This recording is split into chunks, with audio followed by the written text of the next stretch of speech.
Hey there, Hoops fans. Today, we're diving into the incredible journey of Phil Jackson, the legendary basketball coach who's famous for his Zen-like approach to the game. While he's a rock star with the Chicago Bulls and Los Angeles Lakers, he didn't quite hit the same notes when trying to coach other teams. So, what gives? We're going to break down his successes, his unique methods, and also what made it challenging for him to replicate that winning magic elsewhere. Let's start with a little background. Phil Jackson wasn't just handed a basketball and told to go coach. Born in 1945, he had his own basketball career with a few stints in the NBA. But it wasn't until he transitioned to coaching that he really began to shine.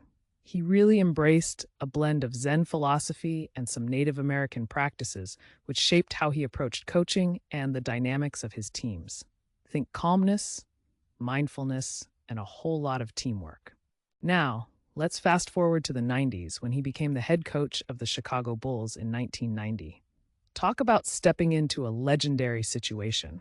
With superstars like Michael Jordan, Scottie Pippen, and the wild card, Dennis Rodman, it was the ultimate talent show. The secret ingredient? The triangle offense. Jackson's signature strategy that emphasized ball movement and making players feel like they were part of something bigger. Under his leadership, the Bulls clinched 6 NBA championships between 1991 and 1998. That's right, 6. His ability to connect with his players, build trust, and create a winning culture was phenomenal. After conquering Chicago, Phil didn't rest on his laurels. He jumped into the bright lights of Los Angeles in 1999. With stars like Shaquille O'Neal and Kobe Bryant, it was another dream team. He kept using that triangle offense to great effect, winning 5 more championships from 2000 to 2010. Phil was so skilled at managing egos, trust me. That's no small feat when you're dealing with basketball royalty. The Lakers developed a unique chemistry under him, and he really made the most out of those intense personalities, turning them into a cohesive winning unit. But let's keep it real. Phil's coaching journey took a turn when he took a shot with the New York Knicks in 2014. And boy, that was a different story. The Knicks were struggling, and it was like trying to turn a ship around in a hurricane. The roster wasn't stacked with the same level of talent he had previously led, and it just wasn't the right fit. He faced all sorts of challenges like revamping a team in disarray while trying to instill his infamous system. The difference in team culture and the changing landscape of the NBA made it tough for him to succeed again.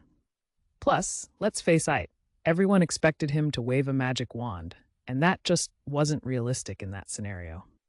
So why did Phil shine so brightly with the Bulls and Lakers? Well, it starts with the incredible talent he had around him. It also helps that he had this unique vision of basketball, emphasizing teamwork, communication, and a spiritual connection to the game.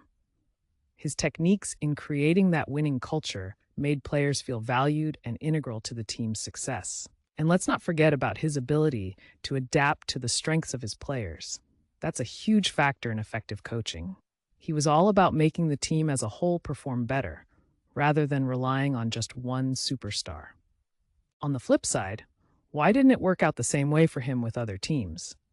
Well, sometimes it's just about timing and fit. When Phil was with the Knicks, the atmosphere was completely different. He faced criticism for not adapting to the league's evolving strategies, which is tough when you're used to working with elite talent. And let's not forget that every team has its unique dynamics. If the personalities don't mesh well, or if there's a lack of buy-in, it can all fall apart. It wasn't anything personal against him, it's just the nature of the game. So, what do we take away from Phil Jackson's coaching saga? His influence on basketball is undeniable. And while he's known for those incredible victories, we also see how the right conditions are crucial for a coach to thrive. Whether it was his Zen-like mindfulness or the legendary players by his side, it's a fascinating mix. What do you think about Phil Jackson's journey? Do you think he could have succeeded with different teams? Let's chat in the comments. And if you enjoyed this deep dive into his coaching legacy, don't forget to hit that like button, subscribe, and ring that bell for more awesome basketball content. Thanks for watching, and we'll see you next time.